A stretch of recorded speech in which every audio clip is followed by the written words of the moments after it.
Olá, muito bem-vindos à nossa disciplina de seminário, lá na telinha.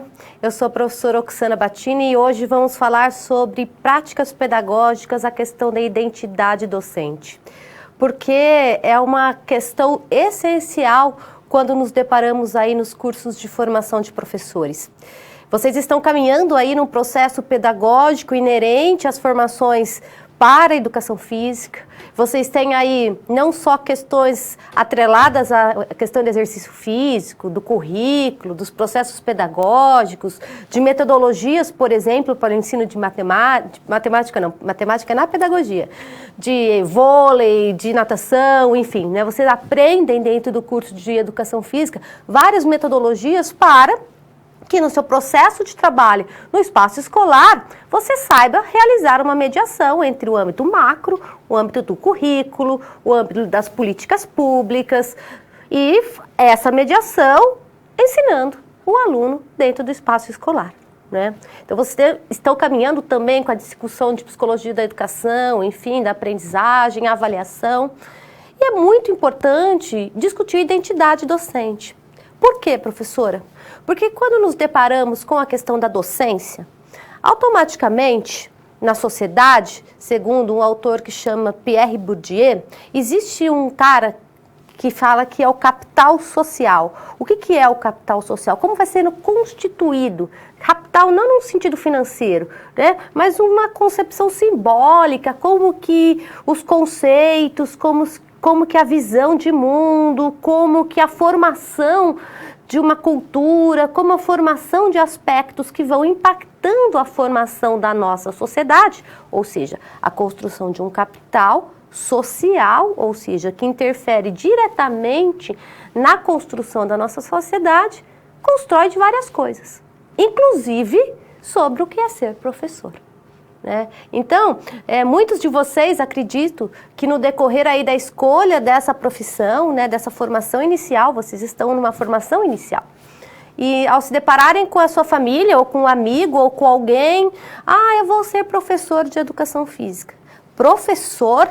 Mas você vai ser professor, vai fazer outra coisa, certo? Porque professor ganha mal. Porque professor tem um processo de desvalorização da profissão, porque professor só dá aula, né? A gente escuta muito isso. Você trabalha ou você também dá aula? Né? Perdão, você só dá aula ou você também trabalha? Esse espectro, ou seja, esses conceitos, vamos colocar assim, tem uma forte influência de como a gente vai construindo a nossa condução da docência, do que é ser professor.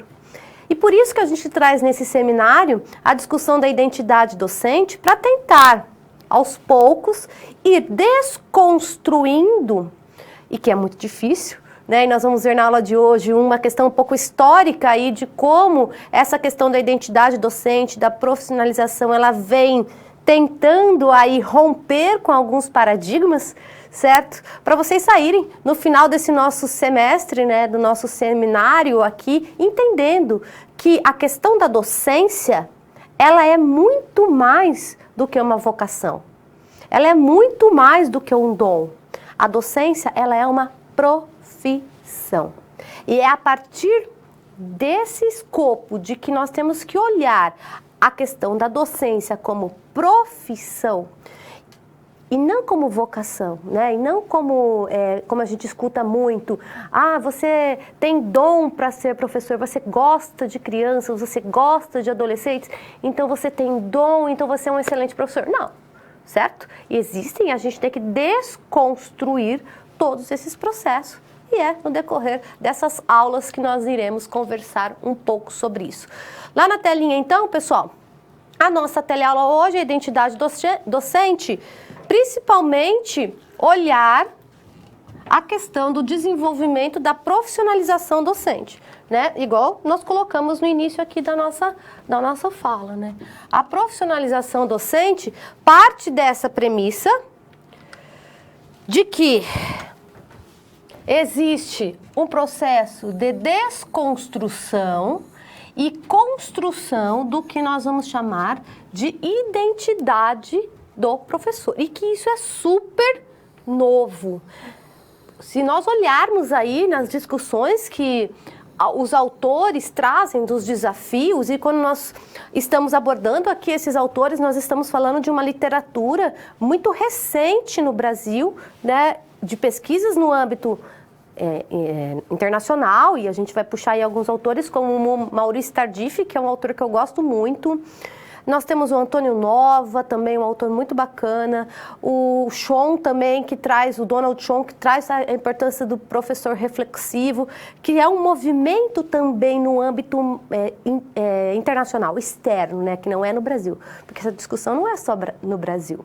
Ela parte, esse movimento, ela parte no âmbito dos Estados Unidos, especificamente o Tardif no Canadá, né, o Antônio Nova em Portugal, que começam a discutir essas questões da importância desse novo papel do professor, e chega no Brasil também ali no finalzinho dos anos 80, início dos anos 90, com a Selma Garrido Pimenta, com a Léa Anastasiou, com a Bernadette Gatti, com a Maria Lúcia Cunha, que vão trazendo aí a importância de olhar para a profissão desse professor.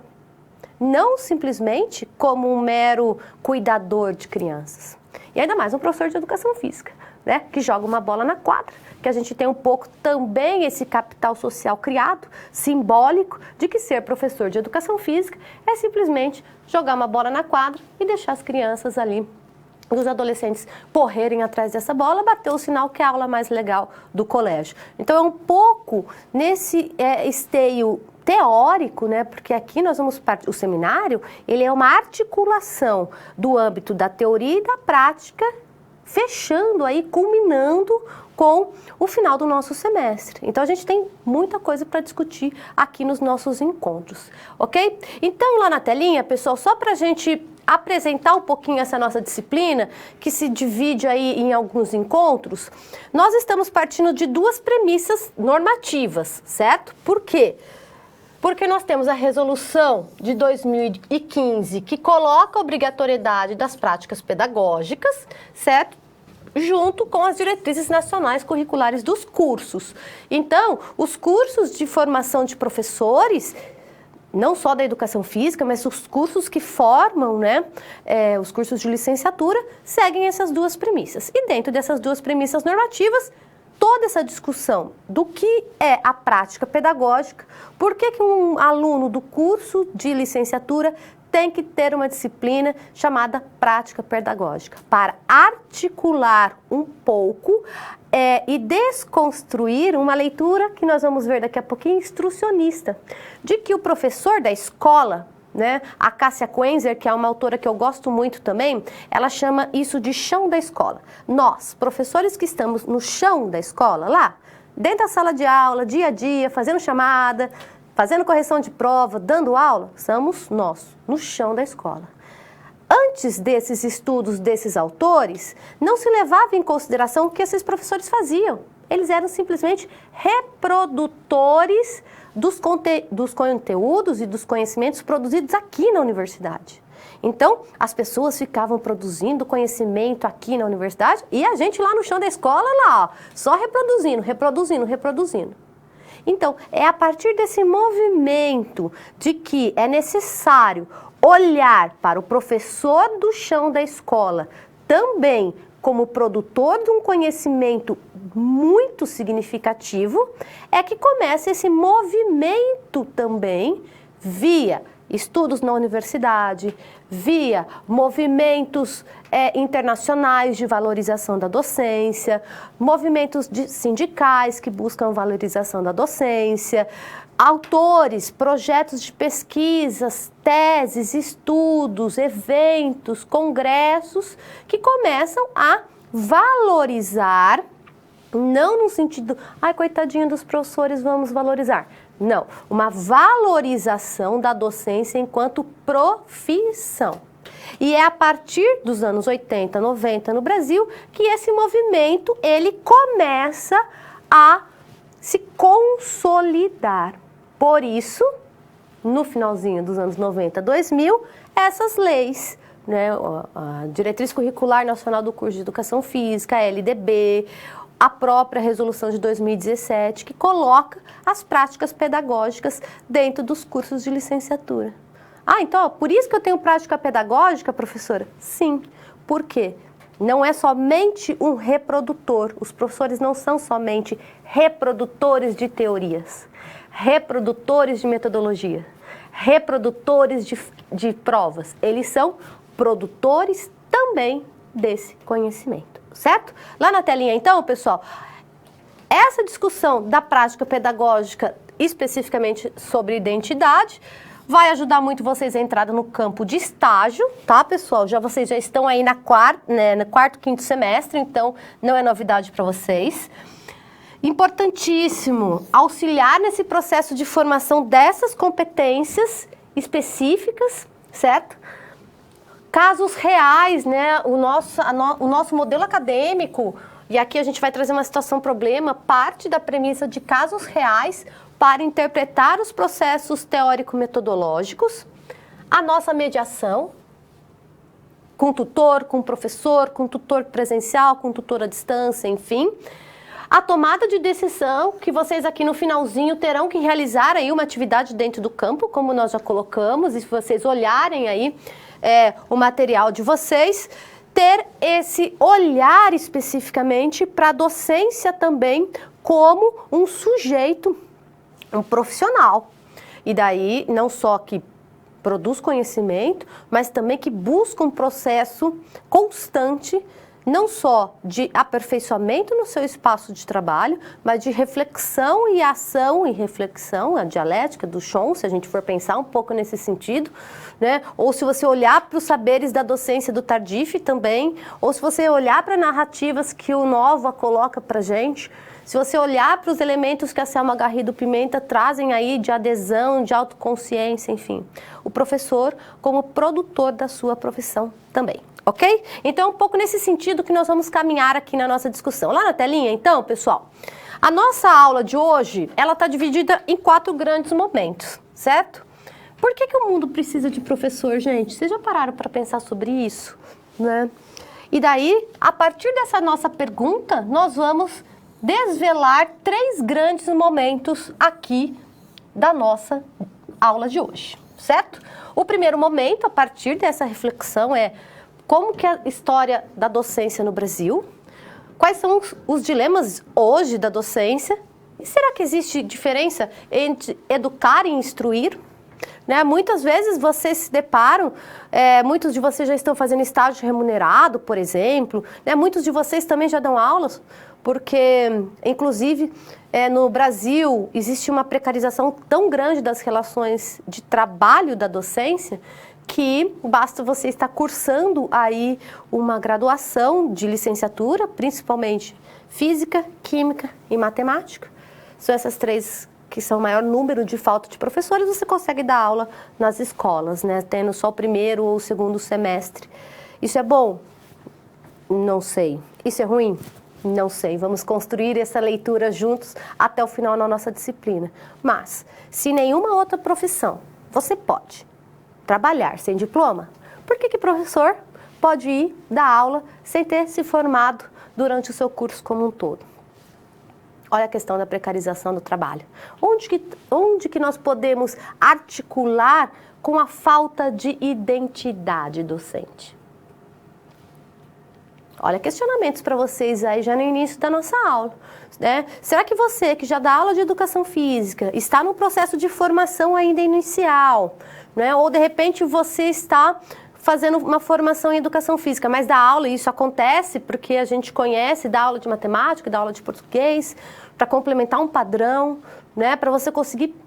Isso acontece dentro do Brasil, e tem um estudo muito legal de um cara que chama Vanderlei Codo. Ele é da UNB, da Universidade Nacional de Brasília. E é um livro mais ou menos dos anos 2000, ele chama Educação, Carinho e Trabalho. Ele fez o primeiro mapeamento em nível nacional da questão da condição da docência, certo? E quando ele olha esse mapeamento da condição da docência, há, sei lá, 20 anos atrás, nós já tínhamos casos, assim, bizarros do que era ser professor no Brasil, né? Algumas escolas, por exemplo, onde quem alfabetizava certo? Eram pessoas que não sabiam, muitas vezes, mais do que as sílabas juntando. Então, a questão da docência no Brasil, ela também não é somente uma questão social, né, de um espectro social. Ela também é uma questão econômica, ela também é uma questão política, ela também é uma questão cultural. E é a partir dessa relação entre todos esses elementos é que nós vamos pensar a docência no Brasil, certo? E tem uma diferença. Quer ver? Se você dá aula para educação infantil, bebezinho, maternal, né, berçário, de 0 a 3 anos, né? Ai, mas eu vou lá cuidar de criança, limpar a bunda de criança? Se você dá aula de educação física, vamos colocar, dependendo do município, primeiro ao quinto ano, do estado, do 6º ao 9º ano, o ensino médio, a sua remuneração já é maior do que uma remuneração de 0 a 3 meses. Existe o Plano Nacional de Valorização para a Docência na sua cidade? Tem o piso do magistério na sua cidade? Existe uma relação entre professores concursados e professores não concursados? Existe uma diferença muito grande entre salário de homens e mulheres na mesma profissão docente? Por que um professor do ensino superior ele é muito mais valorizado do que um professor de 1º ao 5º ano? O que diferencia a minha formação aqui na universidade da sua formação aí do outro lado da telinha? Independente da natureza no qual a sua ação docente se efetiva, isso quer dizer o quê? Eu dou aula na universidade, você dá aula na educação do seu município, 1º ao 5º ano. Ele dá aula no estado no 3º ano do ensino médio. O outro dá aula na educação de jovens e adultos. O outro dá na aula escola quilombola. Enfim, o que é orgânico para todos esses professores? Ser docente. É isso que nós temos que partir dessa premissa de entender que independente da natureza, independente do local do qual você realiza a sua atividade, o que nos une é o processo da docência, que é o processo de ensinar para alguém aprender, ok? Nesse sentido, então, pessoal, vamos lá na telinha? Aqui vocês já conhecem, né? Nós temos aí a nossa pré-aula, teleaula, pós-aula, importantíssimo, gente, lá no finalzinho, o diário de campo, certo? Para vocês realizarem as anotações aí durante esse nosso processo de conversa aqui. Lembrando, né, que nós temos a questão do conteúdo inerente à aula de hoje, identidade docente. Pois bem, vamos lá. Essa situação problema é muito interessante e tem uma parecida no livro do Tardif, Profissionalização e Saberes da Docência de 2000, a minha edição, perdão, é de 2011. Essa professora aqui, ó, ela acabou de passar num concurso, certo? E faz 2 meses que ela tá na escola e ela se viu infeliz. Certo? Cansada, ela chega cansada, ela fala assim, eu não quero mais, não consigo dar aula, minha sala de aula é o caos, os alunos não prestam atenção. E daí um dia ela resolveu o convite para voltar a trabalhar na empresa anterior, né? O antigo emprego. Ela trabalhava numa empresa qualquer, certo?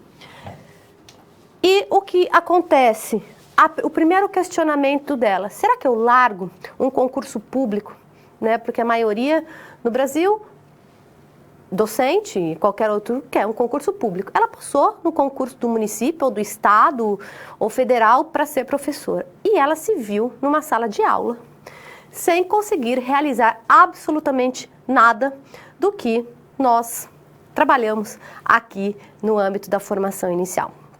O Tardif, nesse livro, Saberes da Docência, ele vai relatando aí as etapas, né, que nós temos de construção desses nossos saberes, né, quais são os saberes que vão sendo mobilizados aí para a docência. De 0 a 3 anos é o primeiro estágio. Ele fala assim, olha, se os professores passam de 3 anos, eles começam a entender o aluno e a escola do que ela é, o aluno real. Né? Porque existe uma discussão do âmbito ideal. Claro que é uma delícia dar aula para uma sala que tem 30 alunos, todo mundo quietinho, prestando super atenção em você, que fez a tarefa, que estudou, que foi de uniforme, que não tem fome, que não tem celular, que não tem problema nenhum, que nada, maravilhoso, todo mundo quietinho, bonito. Você senta ali, né, da aula, enfim, uma forma brilhante. E é isso que a gente aprende aqui, esse âmbito ideal. E essa professora se depara aí com a sala de aula e muitas vezes, a grande maioria da desistência da docência se dá de 0 a 3 anos no Canadá, né? E a gente pode fazer um deslocamento disso no Brasil também, o esvaziamento dos cursos de licenciatura. Né? Acredito que vocês já foram para campo no estágio e muitas vezes se depararam aí com algumas coisas que você falou, meu Deus, o que eu vou fazer quando essa sala de aula for minha? Não é verdade?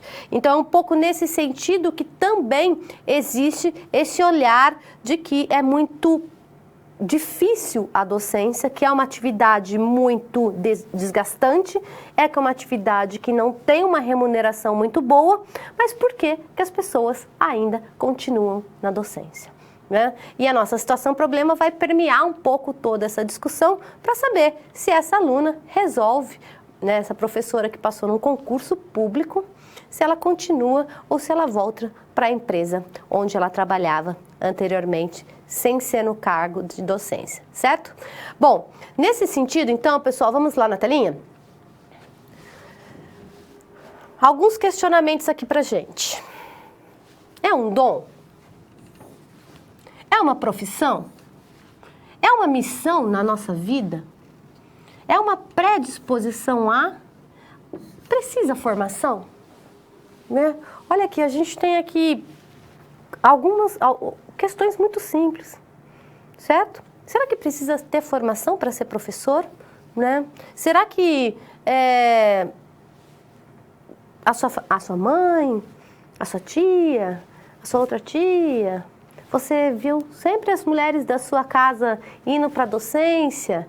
Quando você é muito criança, você brinca de escolinha, existe uma tendência a você caminhar para esse momento também? O que fez vocês, aí do outro lado da telinha, escolherem ser professores de educação física? Vocês fazem licenciatura, vocês serão professores. O que fez virar essa chave? O que fez vocês... Não, eu podia fazer bacharelado, eu podia fazer um outro curso, eu podia fazer isso, aquilo, não. Eu quero ser professor de educação física. O que motivou vocês a terem esse olhar para o curso na universidade, certo? Lá na telinha novamente. Nesse sentido, então, quando você fez essa escolha, alguma coisa, e o Tardif, vamos retomar um pouco ele, existe uma trajetória pré-profissional. O que te trouxe para ser professor é uma influência, certo? Muito forte de alguns elementos da sua história enquanto sujeito que passou pelos espaços escolares. Eu quero que vocês, lá no seu diário de campo, tá? Pensem um pouco sobre isso e vão construindo aí, desenhando, escrevendo sobre o que a gente está trabalhando. Pense agora sobre a sua trajetória e escreva aí no seu diário de campo. O que te mobilizou para a docência, certo? O Tardif, que é o nosso autor base aqui dessa aula de hoje, ele fala que todos nós passamos pela escola, certo? Ainda mais a partir dos anos 90, 2000 no Brasil, com as políticas de expansão da escolarização pública, certo? Então, fomos para a escola, passamos lá ensino médio, o Brasil cada vez mais colocando crianças na escola, essas crianças saindo da educação infantil, indo para o Fundamental 1, Fundamental 2, médio e chegando na universidade. Se vocês peguem os últimos dados do censo educacional, nós temos aí uma crescente nos processos, não só de matrícula, mas também de acompanhamento nos processos de formação do MEC, né, das políticas públicas educacionais. Tem um relatório do ano passado, se eu não me engano, de novembro de 2018, lá no MEC, onde ele coloca que 97% das crianças de 0 a 3 anos estão dentro das escolas, certo? E da Fundamental 1 também, certo? Então a gente tem aí uma crescente, é muito bacana isso, a inclusão desses dessas crianças dentro da escola. E, consequentemente, o aumento no ensino superior também. E dos cursos que mais aumentam no ensino superior, mesmo uma grande desistência, é a docência. E o que trouxe você para cá?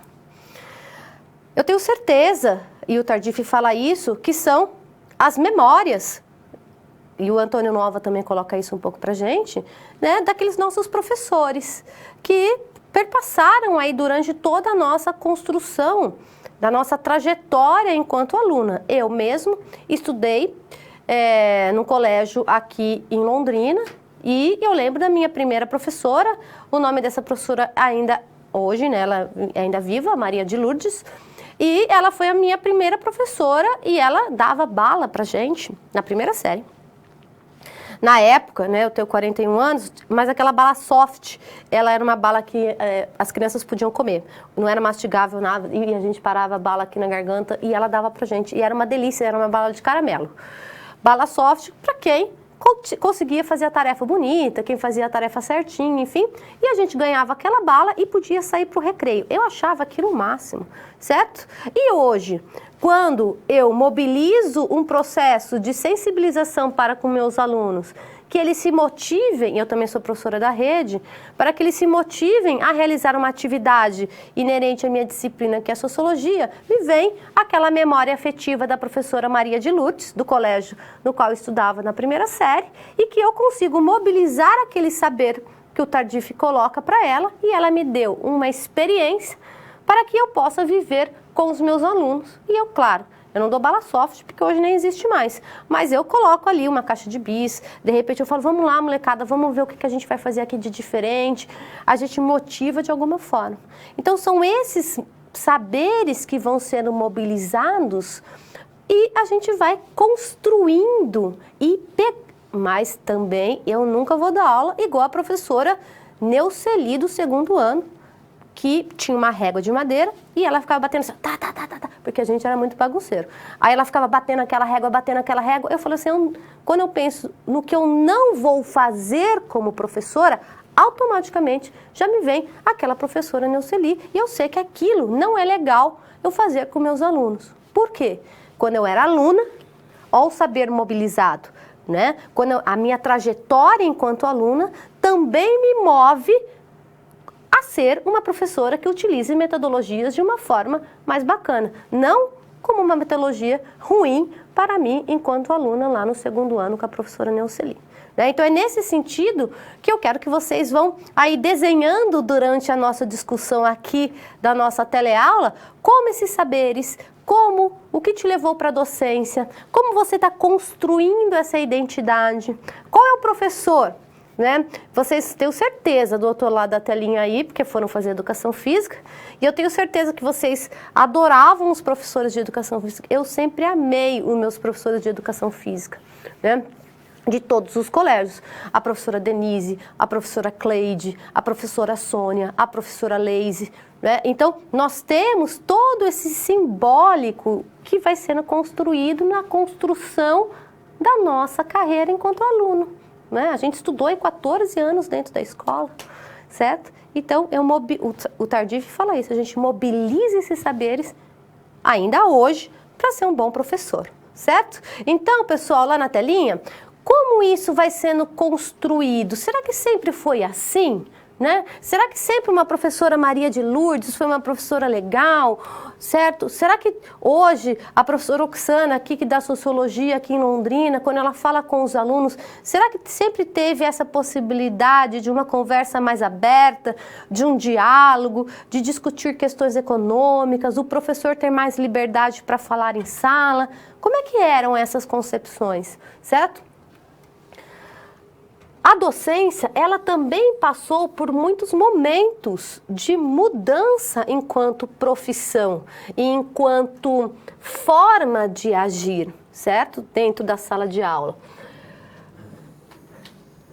sempre era sinônimo de obedecer e de se fazer obedecer, né? Então, se nós olharmos um pouco essas escolas na década de 60, 70, onde nós temos aí o primeiro grande movimento da escolarização pública no Brasil, forte, né? Aí o ensino tecnicista, o Fordismo, enfim, onde a gente tinha, né, não podia falar com o professor, não podia levantar, tinha que levantar a mão, e não podia falar porque era tudo muito punitivo, né, não, enfim. Era um momento também, não só no Brasil, mas no mundo, de que essa educação, e o professor, inclusive, no seu processo de formação na universidade, também tinha um olhar muito mais mecânico para a educação, né? Mecânico, sem levar em consideração essa pluralidade que existe hoje. Não, era mecânico. É isso e é isso. Acabou, certo? Então, foi um momento no Brasil e também impactou isso muito forte na formação de professores, nas políticas públicas educacionais, impactou isso também de uma forma muito centrada, fechadinha, né? De que agora é a caixinha da matemática, abre a caixa da matemática, aí todo mundo ia lá na matemática, fecha a caixa da matemática, aí sai o professor, né? Agora vem a caixinha de inglês. Não tinha uma relação de interdisciplinaridade, não se falava em processos culturais, não se falava em processos dinâmicos, não se falava em avaliação formativa. Não, era reprovou, aprovou. Enfim, era um contexto mais da época que nós chamamos, e vocês viram nas disciplinas de políticas públicas educacionais, de uma educação mais tecnicista, de uma educação onde esse professor, ele não tinha esse movimento, né? As políticas públicas também, elas eram mais direcionadas para um processo fragmentado de saber, né? Onde você deveria ser especializado naquilo, um momento fordista, uma educação fordista, se a gente pode olhar um pouquinho para a economia política aqui, certo? Então nós tínhamos aquele filme do Chaplin, formar para aquilo, você tem que ser aquilo, forma aquilo, daquele jeito, sem poder falar, sem poder fazer nada, só reproduzindo e só reproduzindo. Lá na telinha? Então, é nesse sentido que existe também, a partir... Não quer dizer que não, o ato de obedecer ele deixa de existir, mas tem um movimento, certo? De criticar essas visões, certo? Principalmente a partir dos anos 80, no Brasil e no mundo, 90, nos processos de redemocratização, certo? Por quê? Nós também, em virtude de todas as mudanças macro, sociais, enfim, nós temos um movimento também histórico, econômico e político que vai mudando essa sociedade, não é verdade? Então, a partir dos anos 88, né, o processo de democratização, a nossa Constituição Cidadã, lá em 1996, a nossa LDB, né, a Lei de Diretrizes e Bases da Educação Nacional, a Conferência Mundial da Educação para Todos em Jomtien, na Tailândia, a Declaração de Salamanca, a Declaração para a Diversidade e Cultura. Olha quanta coisa que nós temos aí nesse momento dos anos 90, 2000 e que também impactam na forma como a escola e que também impactam na forma de como o professor e que também impactam na forma de como esse aluno, como a família, como a sociedade, como a economia, como a forma de casar, como a forma de comer, como a forma de vestir, como a forma de pensar, a globalização, mudam esses espectros. E é nesse sentido que a escola também muda. É nesse sentido que a profissão do professor também muda. É nesse sentido que os homens também mudam dentro da sociedade. Tecnologia, enfim, nesse movimento grandão que nós estamos falando, certo? Temos também os novos processos de políticas de formação de professores, certo? Lembra quando nós falamos da diretriz nacional para o curso de Educação Física, da resolução de 2017? Tudo isso vem em virtude desse movimento de olhar a diferença existente dentro da nossa sociedade. E isso é muito bacana, certo? Porque no momento em que nós olhamos essa diversidade, eu não posso ter uma escola que simplesmente vai reproduzir um único conhecimento. No momento em que eu olho esse processo de mudança grande, global, mundial, eu não posso ter um professor que é ainda o detentor do saber e que fica lá na frente mandando o aluno copiar do quadro. Eu também não posso ter um professor de educação física que ainda joga uma bola na quadra e que acha que a educação física é deixar as crianças jogando futebol. Mas, contraditoriamente, nós temos também ainda esses tipos de professores, certo? Então é nesse sentido, pessoal, vamos lá na telinha, que nós temos aí uma relação muito interessante desse desenvolvimento histórico, tá? Quando nós estamos olhando isso, como esse professor começa a entrar nos processos de escolarização, nós vamos ver que a primeira fase é chamada de idade da vocação, ou seja, tem uma relação religiosa muito forte, tá? Ou seja, a primeira forma e o primeiro movimento é de possibilitar a profissão da fé, certo? Não era um contexto aí de formação ampla, da educação plena, não, certo? E principalmente mulheres. Por isso, né? Se você cuida, ó, você já controla, você já guia, você já monitora, né? Ou seja, disciplina. E a mulher, ela cuidar, né? No lar, a mãe. Então, existe uma questão do deslocamento. Nesse primeiro momento, a gente tem que entender que nós estamos falando, né, de como a identidade e a profissão docente ganham forças dentro dessa sociedade. Só que lá no comecinho, né, se a gente olha aí na história da educação, hoje nós falamos de múltiplos saberes, hoje a gente fala de identidade, hoje a gente fala que o professor, existem vários tipos de professores, vários tipos de metodologia, a escola é de todos, é para todos, mas nem sempre foi assim, né? Acabamos de falar que até mais ou menos os anos 80 a gente tinha esse olhar mais controlador para a escola e do professor também, certo? Dei 2 exemplos aqui, né? Mas, como que era a construção dessa identidade desse professor? Eram mulheres, majoritariamente, por isso que nós olhamos e falamos sobre a feminização do magistério, né? Porque se a mulher já cuida em casa da criança, então ela também tem uma extensão do privado para o público, né? Se ela cuida em casa, ela também cuida, né? Então cuida aqui também na escola. Então, ganha pouco, porque ela já faz aqui. Para que ela vai ganhar mais lá? Certo? Então, aí o Paulo Freire vem num livro muito brilhante, que eu acho que seria bem legal se vocês lessem, que vem quebrar um pouco essa leitura de que as professoras também são tias, né? É um livro que chama Professora Sim, Tia Não, do Paulo Freire, onde ele vai discutir justamente a questão da identidade e da necessidade de entendermos que ser professor é ser profissão, certo? Com salários dignos, com necessidade de conselhos, com necessidade de políticas públicas específicas para isso. Não, já que você cuida aqui, cuida ali também.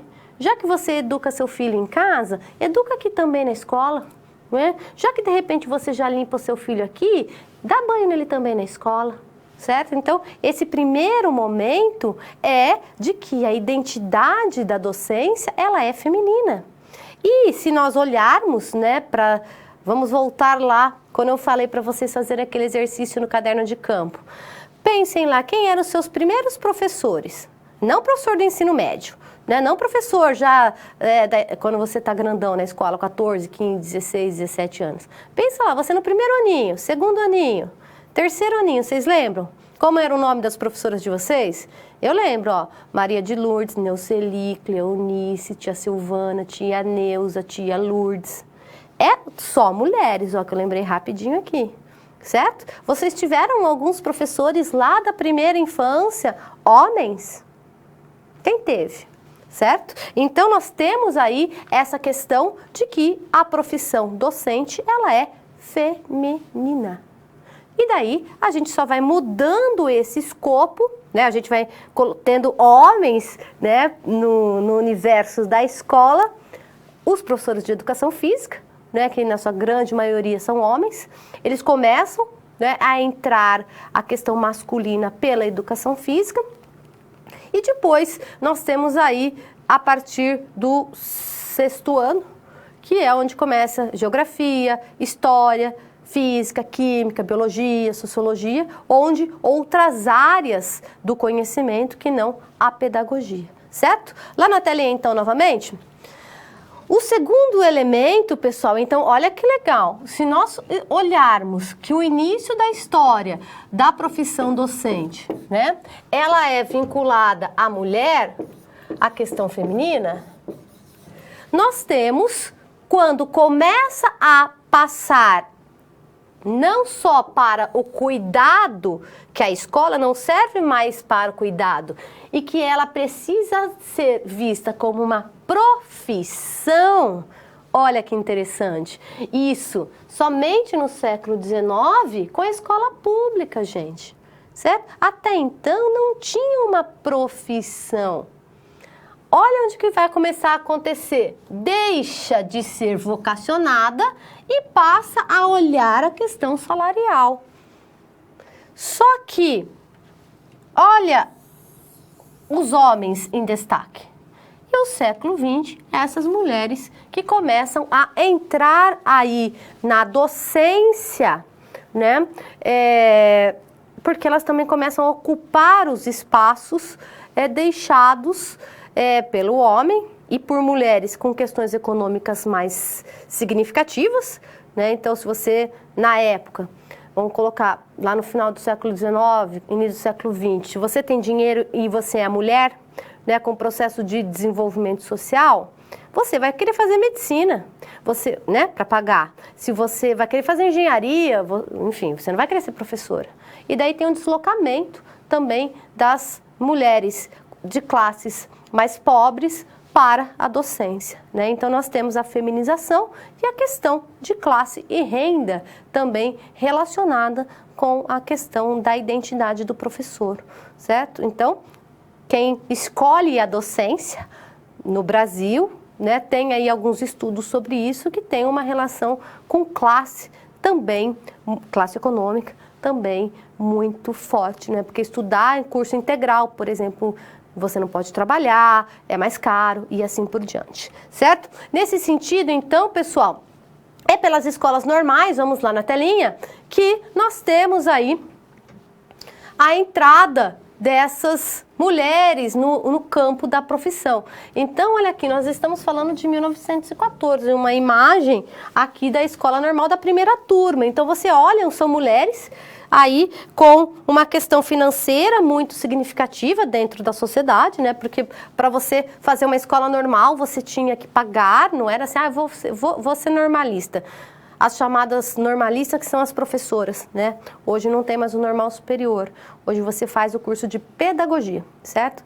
Então, na época, vocês tinham aí as normalistas e que se formavam para ser professoras aí nas escolas de alfabetização, enfim, mulheres, certo? Lá na telinha, nessa imagem, pessoal, nós temos aí também, certo? Uma indicação de leitura da Ana Maria Gonçalves Bueno de Freitas, As Escolas Normais no Brasil, que faz, quem de repente tem interesse, eles fazem um apanhado de todo esse processo de construção da escola normal do Império à República. Por que a gente trouxe nesse contexto da questão da identidade da docência? Porque quando você optava, nós estamos falando lá, pessoal, ó, mais ou menos, né, o nosso exemplo de 1914. Vamos supor que você quer ser professora, lá em 1914. Você poderia ser, né? qualquer pessoa poderia ser? Tinha o chamado exame de admissão, certo? Então, além de você saber ler, escrever, você tinha que ser brasileiro, maior de 18 anos, você tinha que ser visto como: será que tem uma boa moral? Será que tem bons costumes? Tem boa educação? Quem é essa pessoa? Como ela é? Ela é importante? Qual é o papel dela dentro da sociedade?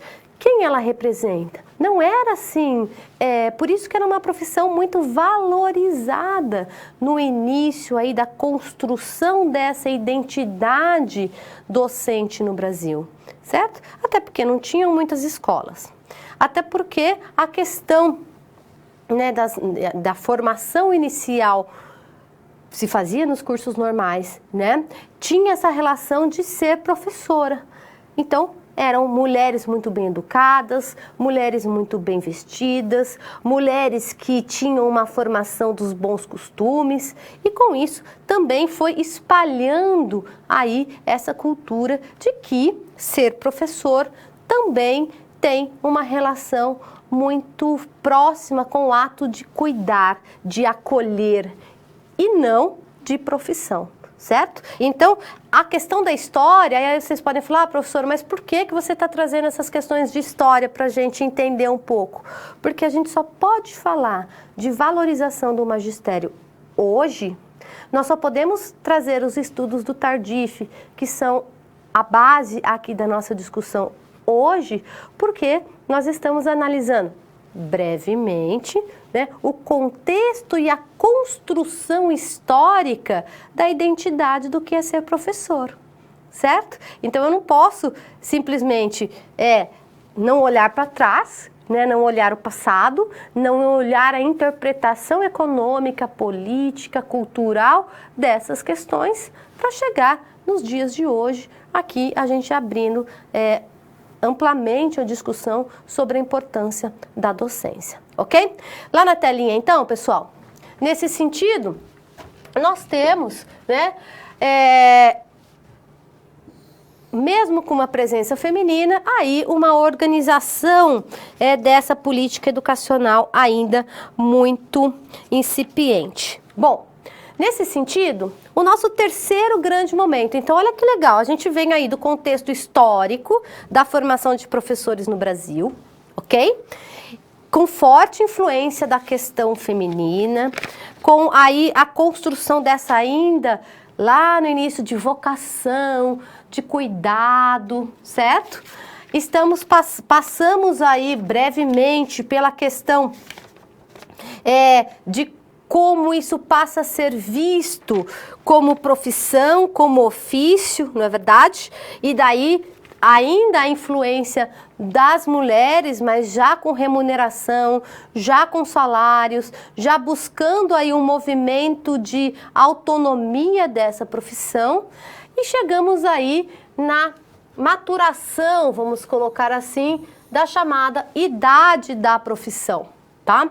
E aqui é importante a gente lembrar, pessoal, que já parte da premissa de que a profissão docente, ela precisa obrigatoriamente de conhecimentos científicos e sistematizados.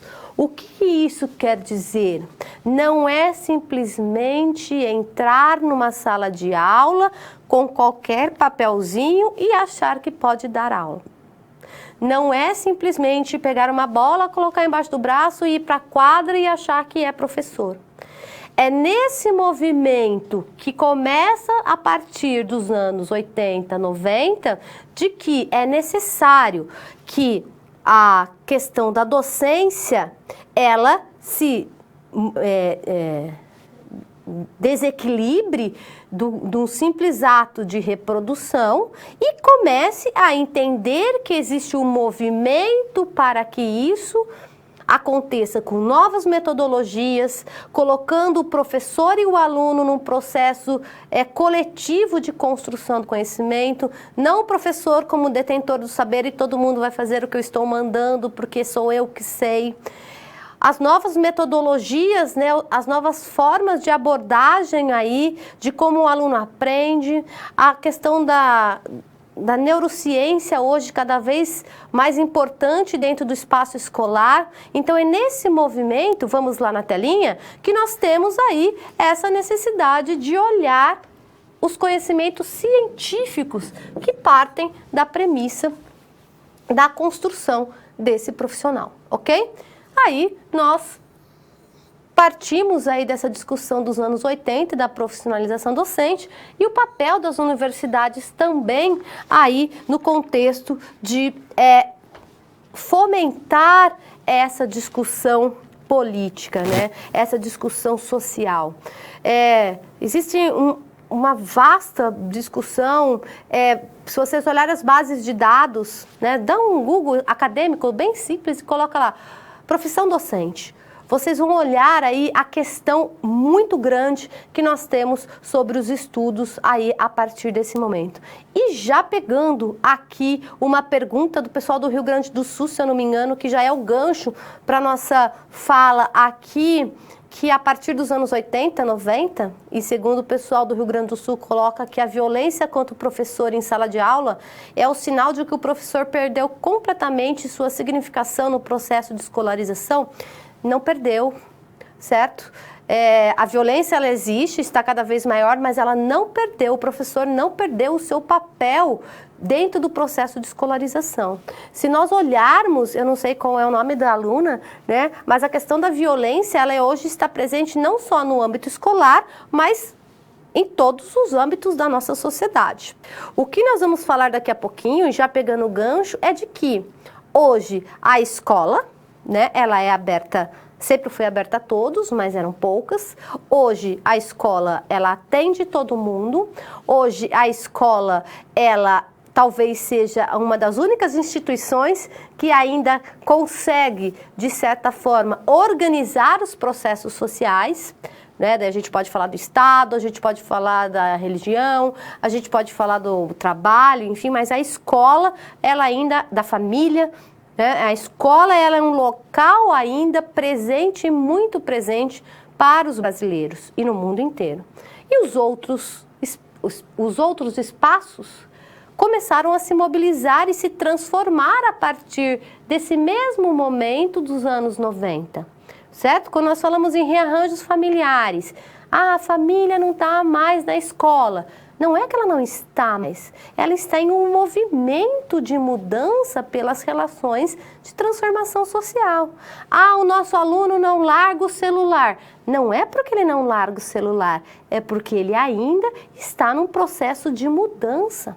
Né? As novas tecnologias da informação e da comunicação, né? A questão das redes sociais, nós também ficamos no celular. Certo? Mas o nosso aluno não aprende mais hoje como aprendia 20 anos atrás. Sim, não aprende mesmo, certo? Mas então nós estamos e a violência cada vez maior com os professores, a responsabilização cada vez maior para o professor, né? O professor tem que ensinar o aluno, eu não quero mais saber do meu filho, eu não aguento mais o meu filho, vocês que resolvam isso para mim dentro da escola. Eu escutei isso hoje de manhã, certo? Então, quando nós olhamos a questão da violência, quando nós olhamos a questão dos nativos digitais, quando nós olhamos a questão que o aluno não larga o celular, quando nós olhamos que o aluno não quer estudar, que o aluno não faz aquilo, que o aluno não faz aquilo outro, que a família não faz aquilo, é um movimento hoje no âmbito mundial, certo? Eu gosto muito de um autor que ele chama Zygmunt Bauman, e ele fala num livro que chama Modernidade Líquida. É muito legal esse livro, e ele ajuda a gente a responder um pouco essas questões, né? Para onde que o mundo está indo hoje? Por que tanta violência? Por que que hoje é tudo tão solto, né? Tudo fluido? E ele fala que o mundo está assim mesmo. A pós-modernidade hoje, ela possibilita coisas muito novas e que a gente nem sabe aonde isso vai dar, certo? Então, imagine isso, né, num contexto de um espaço escolar, onde você tem ali numa sala de aula, 30, 40 alunos, bate o sinal, você entra de novo, bate o sinal, você entra de novo, e questões que nunca estavam latentes dentro da escola, certo? Lá na telinha, então, é nesse sentido, pessoal, que existe cada vez mais esse envolvimento, pegando o gancho do pessoal do Rio Grande do Sul que falou da violência, olha esse envolvimento, não só das instituições, não só da escola, certo? Mas desses problemas sociais que hoje se fazem presentes cada vez mais dentro do espaço escolar, certo? Quando o Tardif coloca pra gente, olha aqui, que existe o crescimento dessa docência, ele está falando que está atrelado também à necessidade de maior conhecimento e que precisa uma formação cada vez maior, certo? Como que você, professor, ainda de educação física, tudo bem, porque daí a molecada sai da sala de aula e vai, mas eu tenho colegas na minha escola que tem uma dificuldade enorme de fazer com que as crianças gostem de fazer educação física. E elas têm metodologia, hein? Elas fazem isso, fazem aquilo outro, faz aquilo. Eles querem ficar o quê? Com o celular, sentado na quadra, assim, ó. Ai, não vou fazer. Ai, tenho preguiça. Ai, não tá... Educação física? Então imagina a aula de matemática, imagina a aula de português, imagina a aula de inglês, de física, química, biologia, sociologia. Então, nós temos que entender que a profissão docente também está passando por um processo de transformação, que a escola também está passando por um processo de transformação, que a sociedade como um todo está passando por um processo de transformação. Então, nesse sentido, lá na telinha, vamos lá? Quais são os desafios que o professor tem para desenvolver a sua profissão hoje em dia, certo? Eu estou falando de carteirinha, certo? Esqueci de falar para vocês, mas eu sou professora da educação básica aqui do estado do Paraná. Eu dou aula de sociologia no ensino médio, já fazem 12 anos que eu estou na rede, eu sou concursada e eu sinto que a cada ano nós temos uma maior dificuldade em exercer a minha profissão docente dentro de uma sala de aula regular, certo? Por isso, quando eu utilizo, vamos lá na telinha, esses exemplos apontados não só pelo Tardif, mas pelo Vanderlei Codo também, eu sei qual é a minha obrigação enquanto professor de fazer mais com menos recursos, né? O tempo gasto com colocar alunos para dentro, realizar a chamada, o tempo, né, o tempo morto aí que nós temos dentro da sala de aula e principalmente diversificação dos meus papéis, certo? Com a questão da precarização das relações de trabalho, com questões, por exemplo, dos rearranjos familiares. Hoje eu recebi uma mãe que falou assim, eu não aguento mais meu filho. Você resolve o problema dele aqui nessa escola porque ele não quer nem voltar ele para casa. Eu falei, mãe, você tem um, nós temos 1.500, certo? Então, esses desafios que nós temos enquanto ser psicólogo, ser assistente social, né, ali colocar motivador. Como que você vai motivar um aluno a estudar hoje se está tudo aqui ó, na palma da mão dele? Vocês, né, nós somos adultos, né? Nós estamos fazendo um curso superior. Já é difícil vocês serem motivados a fazer a pré-aula, aula mediada, pós-aula, fazer o fórum certinho, não perder o prazo, não é verdade? Nós precisamos regular, né, a nossa autonomia. Imagine uma criança, imagine um adolescente, que tudo dele hoje é rede social, que tudo dele está aqui ó, na palma da mão, ele não precisa saber onde está, ele dá um Google. E como que a gente vai ensinar? Né? Então esses dilemas também impactam de uma forma muito significativa na construção do que é ser professor, certo? Lá na telinha novamente. Nesse sentido, pessoal, existe cada vez mais, e a gente escuta muito isso, um processo de culpabilização dos professores pelo fracasso da educação, não só no Brasil, mas no mundo, né? Se nós pegarmos todos esses índices, né? E vocês viram na disciplina de políticas públicas educacionais. Se você pega os índices das provas oficiais, né? Prova Brasil, ANA, que é a alfabetização na idade certa, enfim.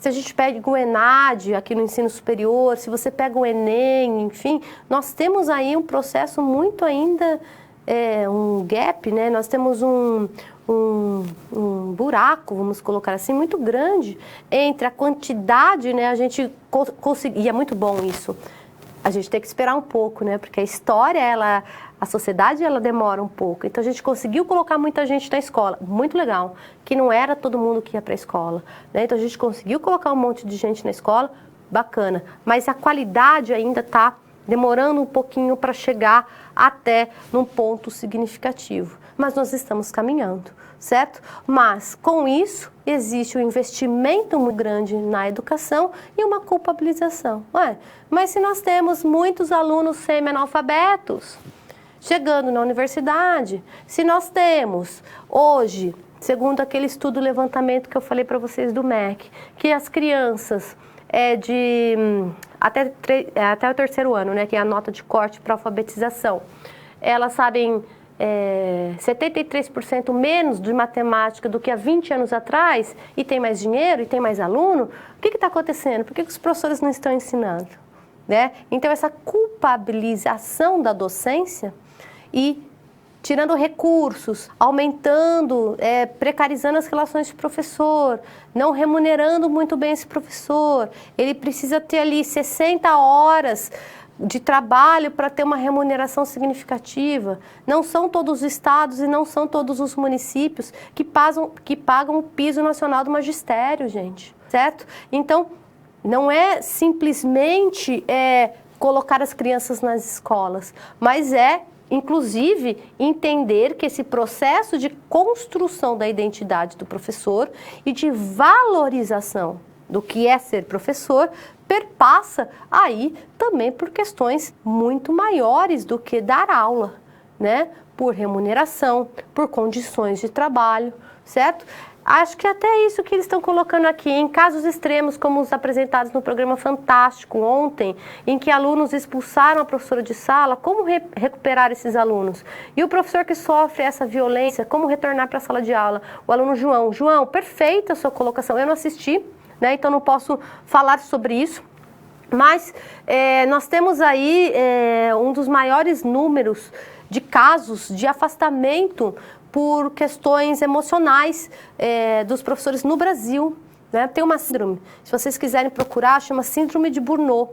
O Vanderlei Codo, nesse livro que eu falei, né, Educação, Carinho e Trabalho, ele foi o primeiro autor assim, que fez esse mapeamento grandão, isso lá nos anos 90, e falou que, se eu não me engano, se eu não estiver errado, 75% daquela época dos professores já têm traços de Síndrome de Burnout. Né, que Burnout é apagar-se, né?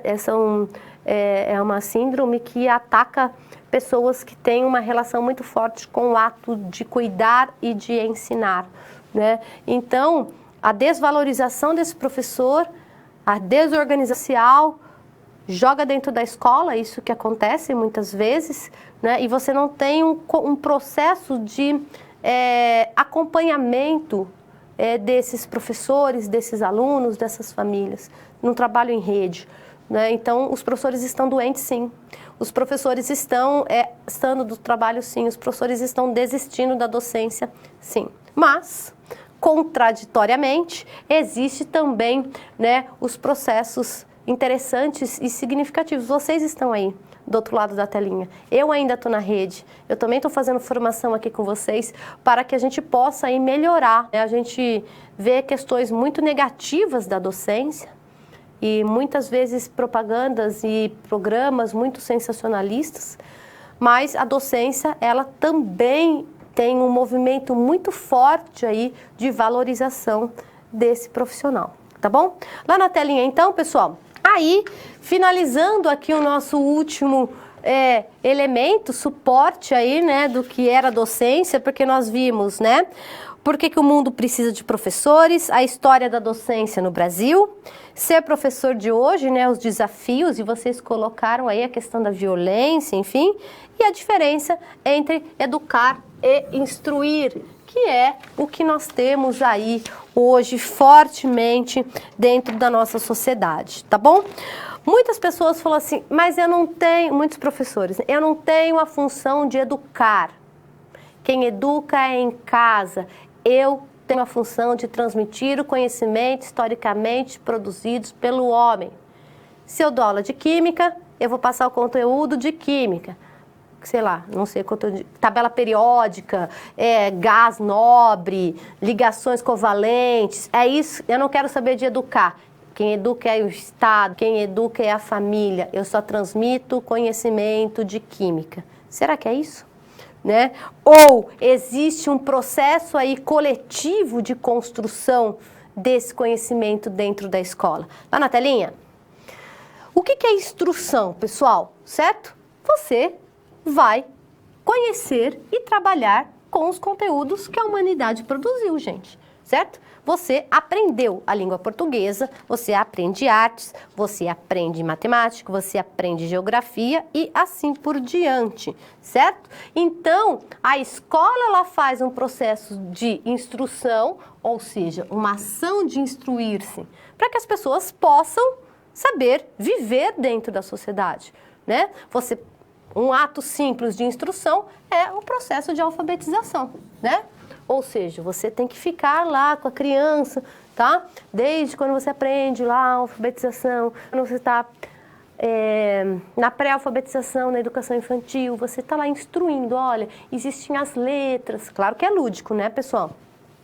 Quem for trabalhar com a educação física infantil, que é bem lúdico, certo? Então, isso é o ato de instruir, de formar, de possibilitar com que aquela criancinha, se for educação infantil, ou até o pessoal do EJA, ou aqui mesmo, né, os processos de construção do conhecimento que foi produzido pelo homem. Olha que maravilha, certo? Então a escola ela tem que existir, né? Ah, mas por que eu preciso saber fórmula de Bhaskara? Porque senão daqui a pouco, tudo que foi produzido pela humanidade não serve mais. Né? Ah, porque eu não preciso saber de Bhaskara porque eu não uso. Eu não preciso saber de logaritmo porque eu não uso. Eu não preciso saber de gramática porque eu mando um emoji.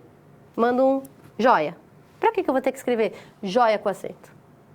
Né? Então, se não, fecha a escola, fecha a universidade e vamos viver no mundo em princípios científicos que direcionam a nossa vida, certo? Então, com isso, nós temos que olhar a escola, sim, como um processo de instrução para que, e o professor dentro desse contexto, certo? Lá na telinha, atrelado a essa questão, a educação, ela tem um papel mais amplo, um papel grandão aí de entender esses processos de formação no sentido geral da humanidade, certo? Então, a escola também faz um processo educativo. Não é? Porque, por exemplo, quando você está lá, professor, dando aula de química, e de repente você está fazendo um trabalho em grupo, e de repente você vê que tem um grupo ali, que tem alguma pessoa que está com problema, não sei o que lá, mesmo você sendo um professor de química, você pode e deve possibilitar com que esse aluno, essa criança, adolescente, enfim, se sinta pertencente naquele momento. O professor, ele não é somente o que o Tardif coloca do saber curricular. Eu só sei química, eu só sei ligações covalentes. Não, eu tenho os meus saberes experienciais. Também mobilizo esses saberes e que esses saberes também são mobilizados lá pelos professores que passaram pela minha vida, desde quando era criancinha na escola, até eu me formar professor e dar aula dentro da minha escola, certo? Então, esses professores, vamos lá, essa identidade, essa ação docente, essa relação entre, né, construção do conhecimento, formação do ser social, também se faz presente pela normativa. Lembra quando eu falei no início da nossa aula, né, que eu parti da premissa de que nossa disciplina Identidade Docente, ela partia da Resolução 2 de 2015, que é a organização dos cursos de licenciatura, lembram? E das diretrizes curriculares nacionais. Aqui, né, para relacionar educação e instrução, a LDB coloca que a escola, ela deve ter esse preparo para o exercício da cidadania e da qualificação para o trabalho. E daí, a questão da união, quando a gente fala união, é o Estado, tá, pessoal? O Estado, certo? A União, o governo federal E, claro, o governo estadual e o governo municipal, pelas questões descentralizadas, elas têm essa competência e diretrizes para direcionar o que o professor da educação infantil tem que fazer, qual é o currículo, qual é a diretriz curricular, o que o professor de ensino fundamental tem que fazer, o que o professor de ensino médio tem que fazer, o que é o currículo mínimo, certo? Qual que é a formação básica que tem que ser atrelado para isso? Juntamente com a questão da difusão dos valores fundamentais do dever social, do respeito ao bem comum e à ordem, certo? Então, como que vocês podem falar, vocês não, porque a gente sabe que é difícil ser professor, né? Como é que as pessoas conseguem olhar para a profissão docente e falar o seguinte: você aula ou você também trabalha? Eu escuto isso diariamente.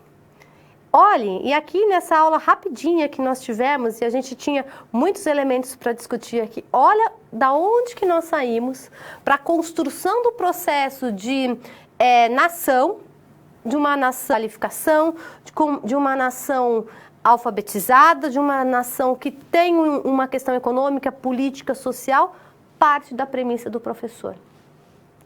Nós partimos também da discussão da docência no seu significado aí feminino, nós partimos da concepção da docência que ela também se realizou de uma forma diferente, nós partimos de uma concepção de que a partir dos anos 90, com toda essa mudança social fortíssima que nós tivemos aí, né, no mundo, ainda a profissão docente ela é cada vez mais significativa para a formação da sociedade. Certo?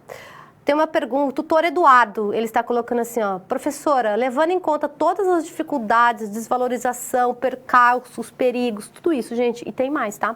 E acontecimentos desmotivantes, a senhora acha que vale a pena ser professor? Sim, tô aqui. Fazem 12 anos que eu tô na rede. Fazem, acho que 16 anos que eu tô aqui na universidade. Olha quantas pessoas já passaram pelas minhas mãos. Já dei aula no normal superior aqui, já dei aula na pedagogia, dei aula um monte de cursos. Se eu não acreditasse que isso é possível, se eu não acreditasse, e não é vocação, eu não sou vocacionada, certo? E eu ainda o Vanderlei Codo fala a necessidade do vínculo afetivo para a realização da docência.